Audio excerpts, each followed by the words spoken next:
Buenos días. Buenos días. Dígame, señorita, ¿en qué le puedo ayudar? Estoy orinando con un poco de sangre. ¿Y ha visto que en la taza se queda amarillo o es solamente cuando se limpia, las últimas gotas? Solo las últimas gotas. No hay sangre. ¿Y desde cuántos días lleva presentando esa Unos molestia? 3 días. ¿Y otras molestias como por ejemplo ardor, dolor? Bastante. Sí, ardor. Bastante. ¿Y tiene dificultad para orinar? Sí, tengo que empujar. Ya. ¿En la frecuencia? ¿Antes cuántas veces orinaba? Unas 5. ¿Y ahora? Full más, unas 10 más.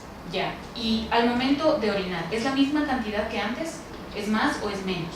Es menos. Hay veces que voy solo por gotas. Ya. ¿Y cuando acaba de orinar, siente la plenitud de vaciar? No. Entonces tiene un deseo permanente. Ajá. Sí. ¿Y el deseo de orinar va aumentando de poco a poco o es urgencia? Es urgente. Tengo que ir bastante rápido. Ya. ¿Y las características de la orina han cambiado un poco? Sí, está un poquito más oscura y tiene un olor un poco más fuerte. ¿Y sigue transparente o es más turbia? Es más turbio, sí. Para realizar el examen físico del aparato geniturinario, procedemos primero con la puniopercusión renal con el paciente sentado. También podemos analizar el ángulo costolumbar, ambas maniobras en busca de dolor. Posteriormente le pedimos al paciente que se acueste. De esta manera realizamos la palpación renal.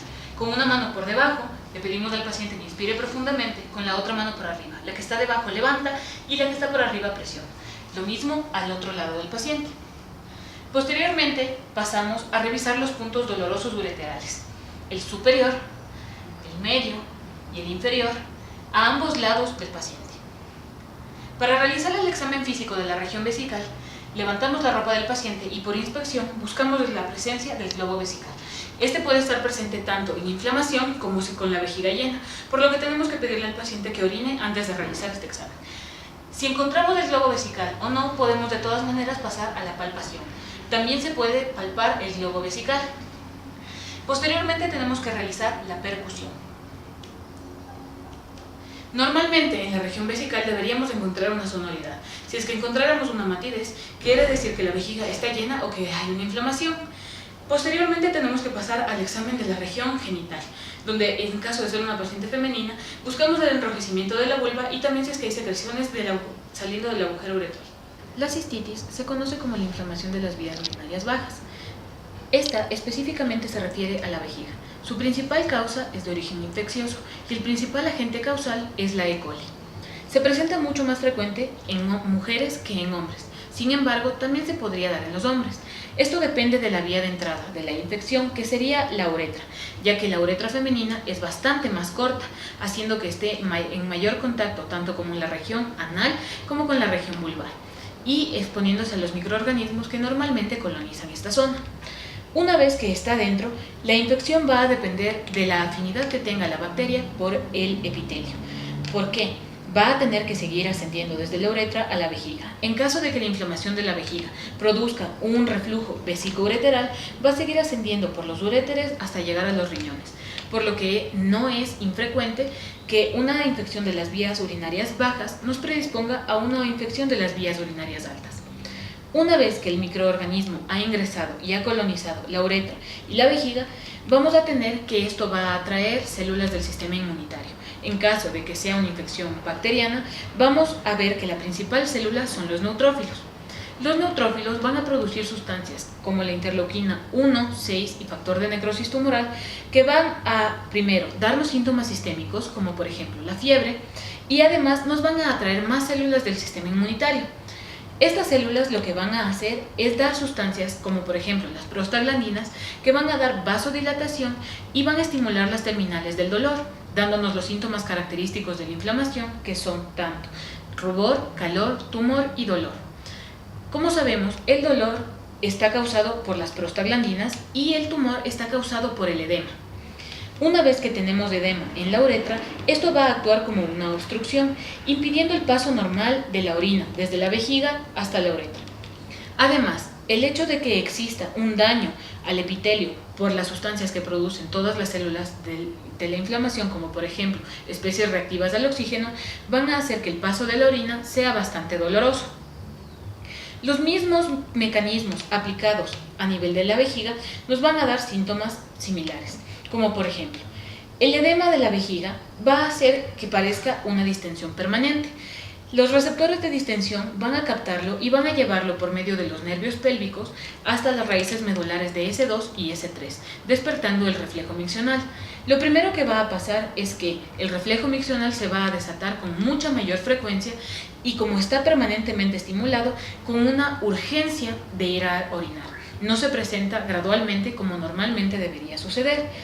Además, el hecho de que esté permanentemente distendido va a hacer que el paciente no sienta una sensación de saciedad al acabar de orinar, sino que sienta una sensación de llenura permanente. El mecanismo que hablamos sobre las especies reactivas al oxígeno también va a causar un daño al epitelio de la vejiga, por lo que al momento en que ésta se distiende para llenarse de orina y al momento en que se contrae para vaciarse, van a sangrar sus paredes, lo que nos va a dar presencia de glóbulos rojos en la orina, pero estos van a ser normomórficos. El hecho de que exista una colonización bacteriana nos va a dar que por ciertos mecanismos, como por ejemplo el barrido de la orina, van a arrastrar las bacterias y vamos a tener la presencia de bacteriuria.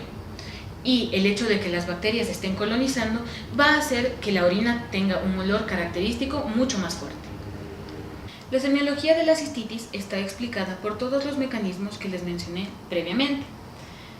Tenemos que la inflamación en sí puede darnos síntomas sistémicos, ya que es común que la infección desde la vía urinaria baja suba hacia los riñones, nos pueden dar síntomas cada vez más severos mientras más se va acercando hacia la porción renal.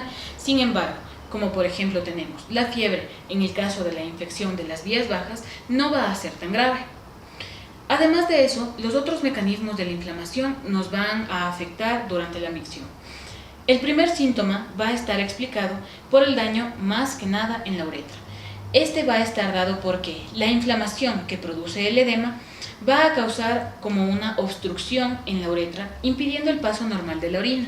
Además, el hecho de que las células del sistema inmunitario estén permanentemente atacando al epitelio de la uretra va a lastimarlo, por lo que el paso de la orina le va a resultar bastante doloroso al paciente. Esta molestia o dificultad y dolor al orinar se conoce como disuria. El siguiente síntoma que tenemos también está explicado un poco por la obstrucción de la uretra y también por el estiramiento permanente que tienen los receptores vesicales.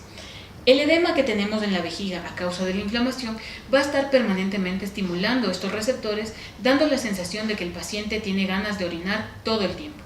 Sin embargo, también tenemos el mecanismo de la obstrucción de la uretra, que va a impedir que pase normalmente la orina, dándole la sensación al paciente de que no se ha vaciado su vejiga por completo y no le da una satisfacción al acabar de orinar, sino que tiene unas ganas permanentes de orinar.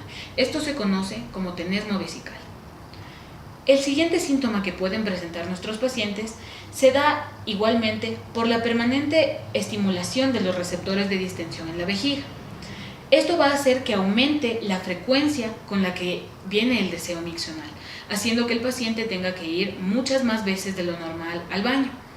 El paciente, como va más veces, impide que la vejiga pueda llenarse por completo, haciendo que cada micción sea gotas, no va a ser un flujo continuo. Esto se conoce como polaquiuria, el aumento de la frecuencia más no del volumen de la micción. Aparte de esto, tenemos que el daño permanente del epitelio de la uretra y del uroterio de la vejiga va a hacer que las paredes estén lastimadas, por lo que al momento de que la vejiga se contrae para poder expulsar la orina hacia la uretra, vayan a existir pequeñas gotas de sangre que se van a notar al final de la orina. Esto lo podemos comprobar mediante la prueba de los 3 vasos. La prueba de los 3 vasos consiste en que al paciente lo hacemos orinar en 3 vasos diferentes. Los 2 primeros van a aparecer limpios, libres de sangre, y en el último se van a ver unas pequeñas gotas de sangre. Esto se debe a que es solamente por la última contracción de la vejiga. El paciente, si es que es hombre, lo podrá ver en el chorro, si es que es mujer, lo podrá ver en el papel. Estos eritrocitos van a ser normomórficos. Eso quiere decir que como han evitado su paso por el glomérulo renal, no van a estar afectados en su forma. Aparte de esto, tenemos que la colonización bacteriana que tenemos en la vejiga y en la uretra va a darnos una bacteriuria por el mecanismo de barrido que tiene la orina al pasar, que va arrastrando todas las bacterias. Y por último, la colonización bacteriana también nos va a dar un olor de la orina cambiado, mucho más fuerte e incluso desagradable para los pacientes.